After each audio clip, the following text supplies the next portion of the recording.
We've been joined by two guests to discuss this in more detail. Faheem Sardar continues to join us for this segment as well, because it had been some time that he had come to our studios and we thought let's take him for the entire show. And our second guest is Irshad Ali Khokhar Sahab. He's a former DG Minerals Pakistan, and he's also the former chairman of Pakistan Mineral Development Corporation. Thank you very much, Irshad Sahab, also to have given us the time. We'll begin with you, Irshad Sahab. Irshad Sahab, this two-day Mineral Investment Forum that opened today, and of course it was addressed to by our Prime Minister, our Deputy Prime Minister, our Chief of the Army Staff, and they all were telling the investors, local and foreign, to invest in Pakistan's mineral resources and the infinite natural resources that value in the trillions of dollars. In your point of view, is this the primary objective of this Minerals Investment Forum 2025, or is there more to it? Well, we can say, well, thank you for having me here.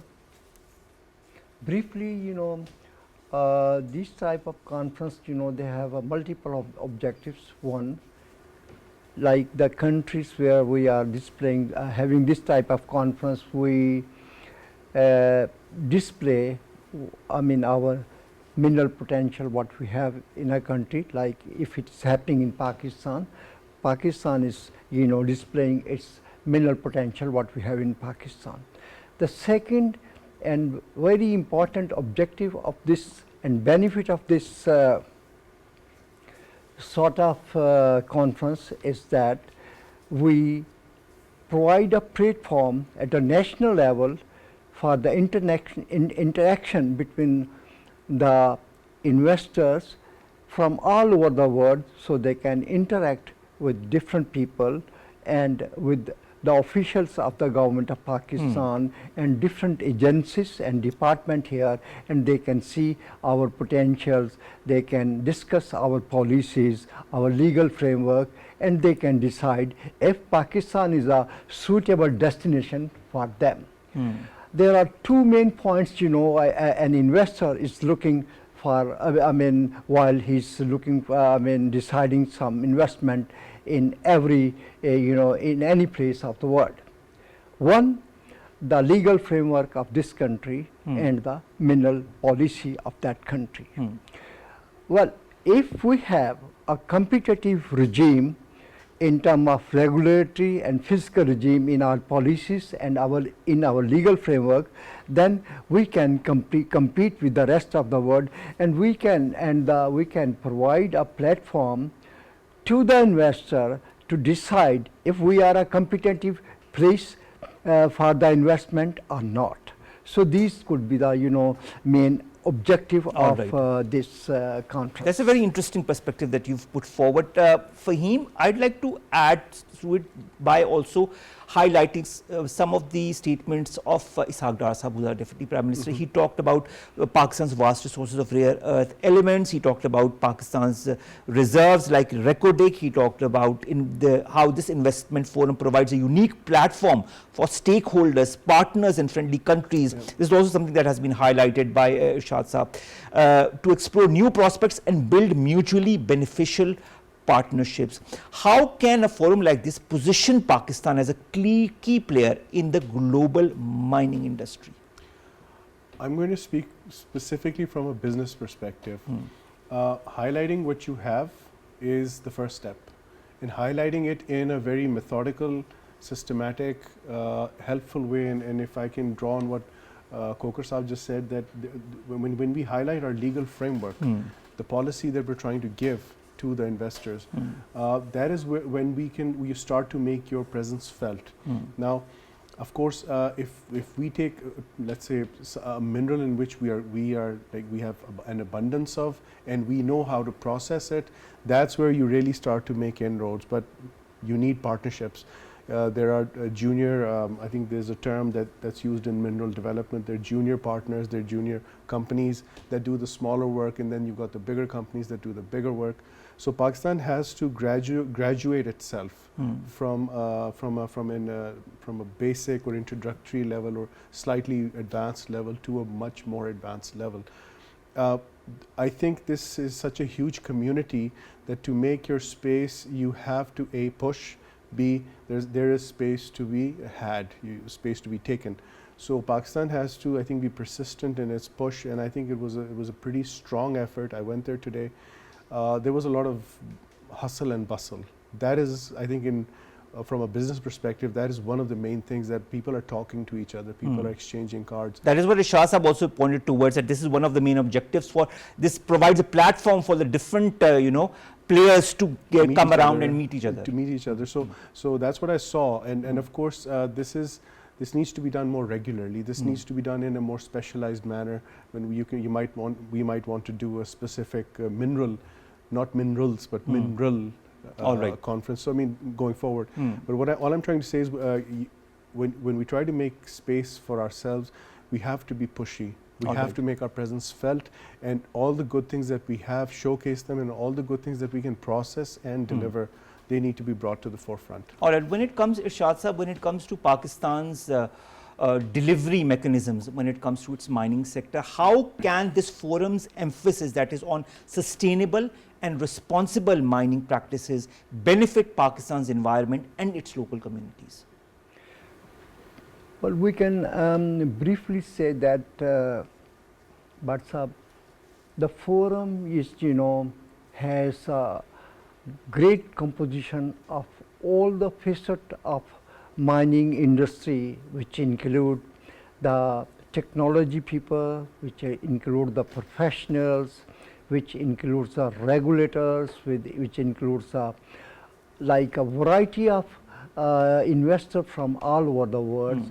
So you see, this blend of like activity will, here in this platform has provided a great opportunity to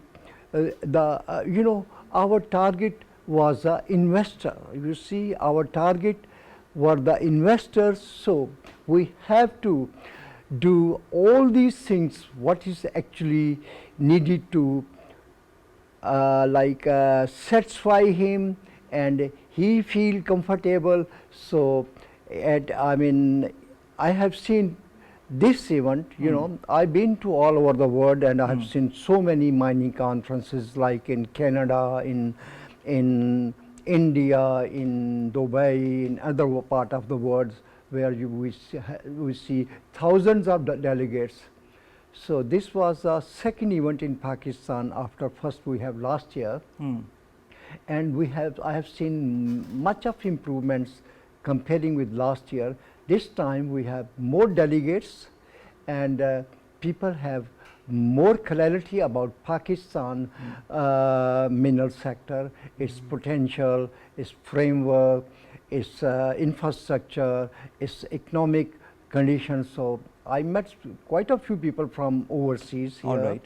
And I found them relatively satisfied, and they were very happy when I asked if we compare this forum with which those people have attended elsewhere. They say it was a wonderful, All right. event. All right, that is really good news.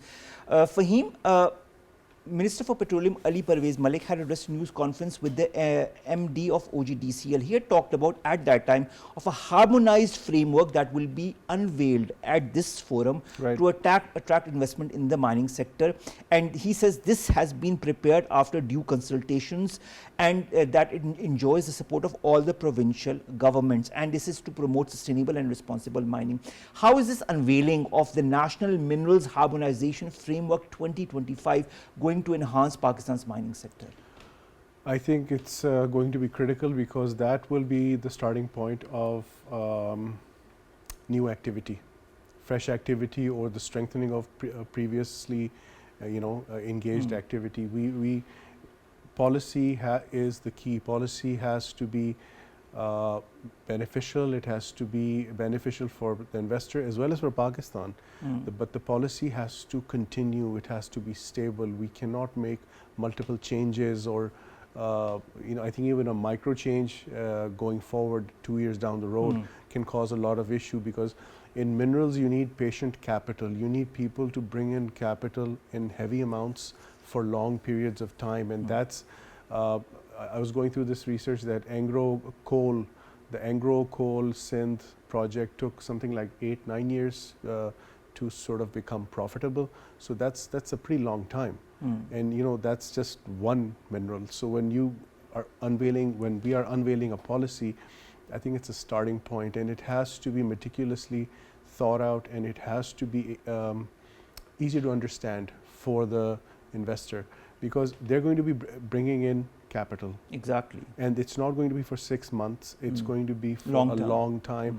And I will repeat the term patient capital. We have to help that patient capital remain calm, convinced, and you know, totally engaged in Pakistan's environment. Because one thing I've noticed, which I have to add here, is that we're going through, sometimes I get the feeling we're going through a transition. All right. And Pakistan is experimenting things. Okay. So when you speak of the unveiling of a policy, I think, and I think you did say there's due consultation. Yes. So that sort of highlights what I am trying to get at, that it has to be duly consulted, so that for the next, I mean, I'm just saying this off the cuff, that for the next 7 to perhaps 12 years, there shouldn't be too much of a change. Even a micro adjustment can have a massive influence. You know, sometimes, you know, adding a new tax layer to it or something like that, you know, I mean. It has to be consistent. The policy needs to be consistent.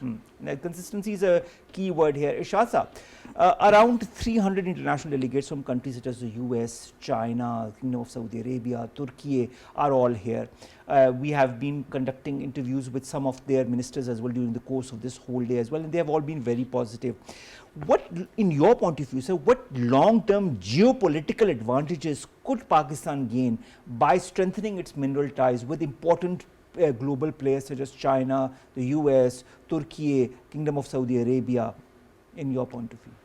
But sir, first of all, if you allow me, I would like to add what my brother was, you know, discussing about, like unification of policies and like our legal framework.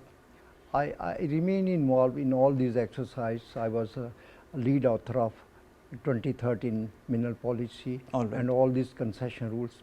I was, you know, remain involved and a lead author of all these like regulatory framework. The idea was, I mean, to unify them was that because, you know, we are a federation and each province has a constitutional freedom to make concession rules and policy for the for the mineral sector. So this was an attempt to provide an ease for the international investors and for the local investors to give them a unified or a homogeneous regime all over the country, right? True. So for example, if we have a $10 per ton royalty in one mineral in one province, so effort has been made that it should be same for all the provinces here. So this was a exercise we have recently done, and hopefully, and this is a very good exercise to give a message to the international and local investor that okay, wherever you want to go to Pakistan for whichever mineral you like, you will have a uniform and homogeneous policy and regulation in the entire country. So now I'll come to your second question. Yes. Geopolitically, you see, we are I mean, we are a very blessed nation, and geologically we are very blessed too. Not in politically, but geologically I am speaking. We are sitting on a very important geological belt which is known for gold and copper. This is called Tethyan belt. It starts from Hungary and it's end in somewhere in Afghanistan, right? And 12 countries, it passes through the 12 countries of the world, and about 12 copper and gold projects are operating on this belt. And out of these 12, we are a very fortunate nation. We have two. One is Sendak and one is Rikodik. So geopolitically and geologically, Pakistan is, Alhamdulillah, is a very blessed nation, and we are you know, sitting on at such a place in the world map that if we look, we are neighboring two big populous country of the world, China and India. So if we even, you know, develop something, if we are capable to, you know, export something, half a population of the world is surrounded by us. So geopolitically, we are very, our position is, alhamdulillah, is very good, and geologically, we are also blessed. All right, that's wonderful to know. Faheem, speaking of Recodic that Shah Sahab pointed towards, CEO Barrick Gold, Mark Bristow, in this forum, you must have been hearing him as well. He said the Recodic project is going to be the beacon, I'm quoting exactly what he said, that leads Pakistan into the race of the top global mining jurisdictions. What benefits could Pakistan gain from partnerships with global mining companies like Barrick Gold, which is involved in the Recodic project? I think the first thing is expertise. You get to see the expertise, you get to learn the expertise, and you get to leverage the expertise of your partner in other areas. Because I mean, they're not just involved in Pakistan; they're involved in other places as well. That's where we, you know, coming full circle, we talk about junior companies and then there's senior companies. True. So that's a senior company doing all this stuff. Pakistan can gain a lot of knowledge of how to unlock this value that we already have. Now, of course, in return, the partner also obviously wants a part of the profit. And that's how things go. So we have to move strategically on this front, because we have to look at what Pakistan's interests really are, where they lie, and you know what we need to do. I think coming back to that, the unveiling of the policy, I think that's been the cornerstone of what Pakistan is trying to do. Engage with the international community, with the international players, but at the same time make sure that your objectives are achieved as well. Sharing will always happen. That's how it's done. But this is such a huge. I mean, there's a lot of science involved in all of this. So we have to bring in science. It's not just about you know, being able to sell a product. We have to. There are a lot of technological innovations that have been highlighted in the forum as well. Absolutely. You must have been hearing of. Absolutely. So I mean, we cannot neglect in any discussion the scientific the requirement for scientific prowess in mining and you know, refining and creating a product. Pakistan has a lot to learn, and I think Pakistan is willing to learn. All right. That's the best part. I think we're willing to learn, but we have to move strategically. All right. Last question to you, Shah Sahab, and that concerns some of the concerns that some international players have.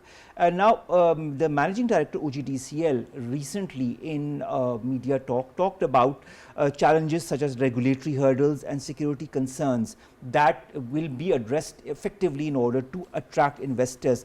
Our Chief of the Army Staff today in this forum also highlighted economic security, and that he said it had become a critical component of national security, and assured that the army in Pakistan will ensure a robust security framework and proactive measures to safeguard the interests and the trust of partners and investors. How important is this realization that has been given by the Chief of the Army Staff, and to address certain concerns that some investors could have?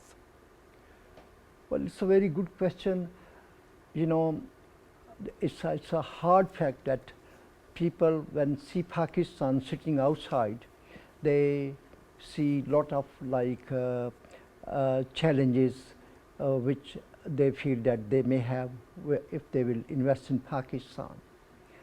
First of all, this resolution of Recodic issue dispute, I remain involved in this whole exercise of this entire issue of Recodic.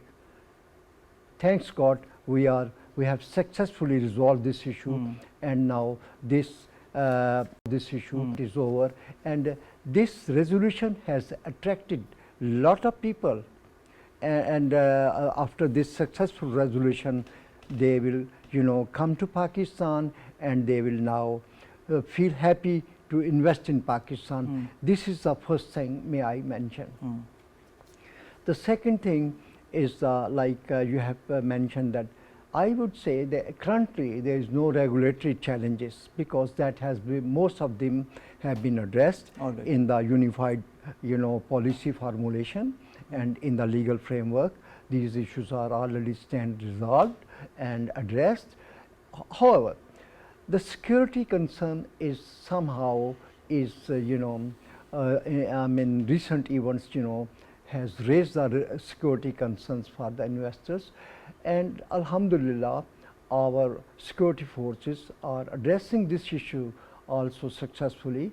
And it's not Pakistan only, elsewhere if you look at so many countries, South America this is and a global Africa. concern that we are in. Yeah. Pakistan is addressing, as our Chief of the Army Staff has said, Pakistan is addressing this issue effectively. We're a bit short of time, Irshad Sahab. I would have loved to talk a little bit more with you on that as well, with your experience and your expertise that you have had. Inshallah, that will be for another time. Thank you very much, Irshad Sahab, to have joined us. Thank you very much, Faheem, to have stayed with us during the entire show.